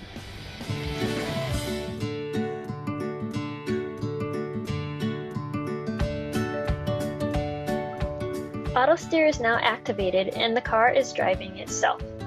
You'll even notice he takes his hands off the wheel briefly to demonstrate that.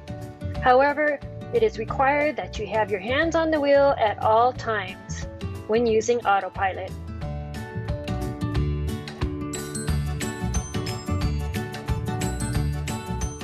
The front cameras of the Autopilot suite are located where I'm pointing above the rearview mirror. There's also an interior camera that's not yet activated.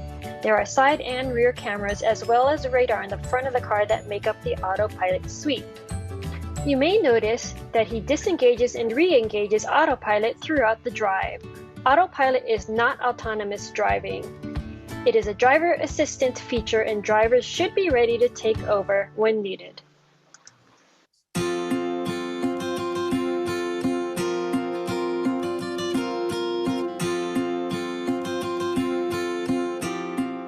I hope you've enjoyed this virtual test drive and learning all about the Model Y. If you have any questions, please contact us through our website or drop by either of the Tesla stores here on Oahu. Aloha!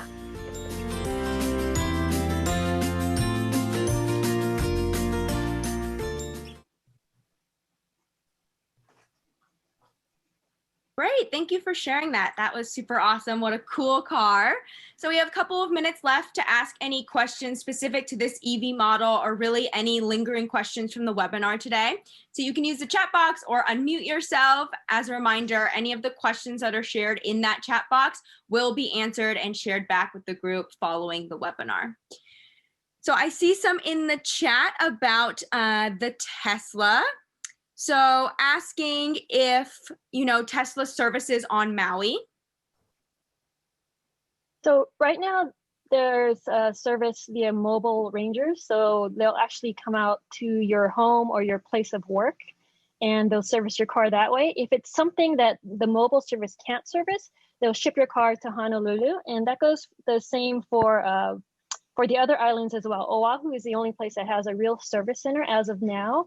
I've heard that Maui will be getting one soon, so that's good. But the other islands, it's the same thing. It's a mobile service person that comes to your house or your home, and if anything major, they'll ship it to Honolulu to get fixed.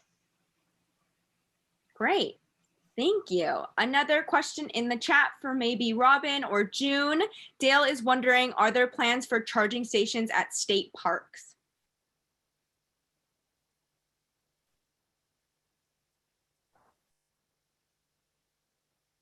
So this is Robin. I mean, as far as us with DOT highways, DLNR is, going to work with this contract. So maybe it's a possibility for them in the future. I know right now they're looking definitely at their base yards, but, maybe parks is something to consider. Thanks. Does anybody else have any lingering questions?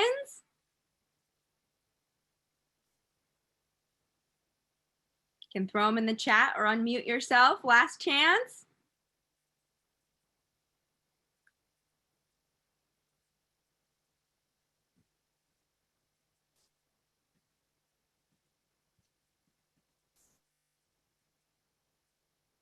Okay, will the rebate for Tesla get renewed?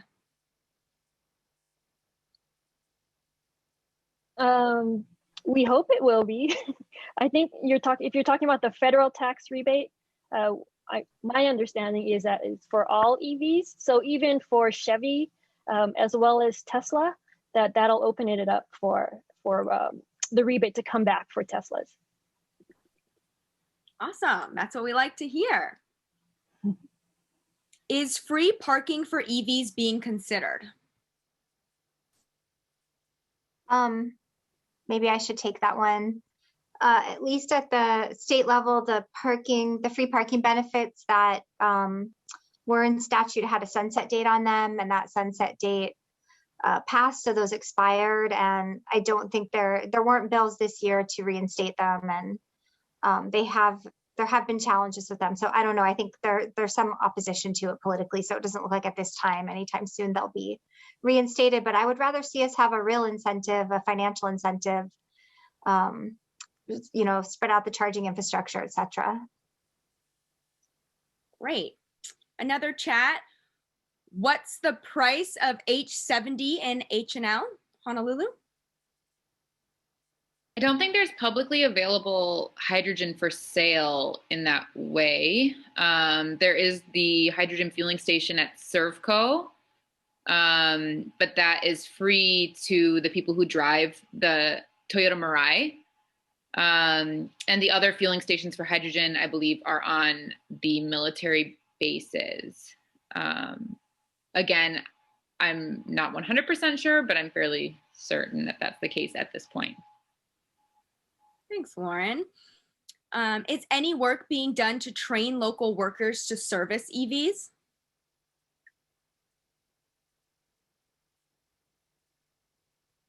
I can briefly answer that. In Kauai, there is KUC is KCC, Kauai Community College, is developing programs to train future technicians to service electric vehicles, and hopefully that's gonna be implemented statewide soon. Great. And then our last question today, will Helco add Tesla connectors / adapters for the DC charger station? Maybe avoid the third-party issue that was mentioned earlier for June? Yeah, Alan, thanks for that suggestion. That's a good idea. My understanding of the adapter, though, it's fairly, unless we have a way to like lock it to the station, I wonder if that would be possibly a theft issue, or if those change via models. I'm not too sure, but that's a good idea. Having, June, I've raised this before, but maybe having those adapters attached to retractable leashes, and then also having shelter so that they're not exposed might be a way to might be a way to address that. There is a shortage of the adapters. It's on back order at Tesla, so even if they wanted to purchase it, it's not readily available at this point in time. Yeah, I've heard that as well. Thanks for that suggestion. I'll definitely pass that along to our team, see their thoughts. Yay. I'd like to add, Hannah, just real quick on that question about local workers.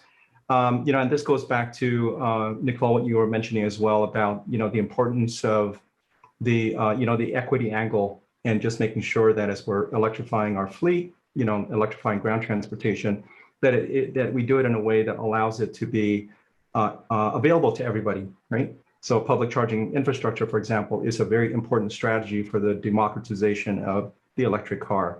The point about training is also a very important one. So as we migrate away from all these different technologies, equipment, and so on and so forth that are dependent on fossil fuel, internal combustion engines, for example, it'll be important for there to be a just transition for our workers, right? So you could be a bus technician for a diesel engine. You need to be trained on how to deal with battery electric or hydrogen fuel cell. So it's a big system issue that has to be addressed so that the transition is just. We have people with jobs that can address the new technologies or technologies of the future. Great, thank you for touching on that, Noelle. So thank you everyone for joining today. I had a pleasure hosting. Looks like we're coming up on our end of time here. So I'll hand it off to Noelle for some closing remarks. Have a wonderful rest of your Earth Week, and thanks for joining us. Thank you so much, Hannah. You've been marvelous. Thanks for being our host today. Before we close, I'd like to once again take a moment to thank our presenters, Sonia, Sharon, June, Dawn, Representative Lowen, Robin, and also the team that made the virtual test drives possible. That was very cool. Blue Planet Foundation, Drive Electric Hawaii, Windward Ford, Nanette. Special thanks to Lauren Reichelt, for the work, in getting this event together. There's a lot of coordination, and we certainly learned a lot that we'll be able to apply in our future webinars. And the organizations that made this possible: Drive Electric Hawaii, Blue Planet Foundation, Hawaii EV, Kauai EV, Tesla Hawaii Club, Big Island EV, and then also our national sponsors, Plug in America and Electric Auto Association. I wanted to thank everybody for your support of sustainable transportation and for helping to create a livable world for our future generations. I want to end by saying every day should be Earth Day. Thank you. Thank you, Noelle. Okay, I think with that, we're concluding. Thanks very much. Have a great weekend, and we'll keep in touch. Thank you. Aloha.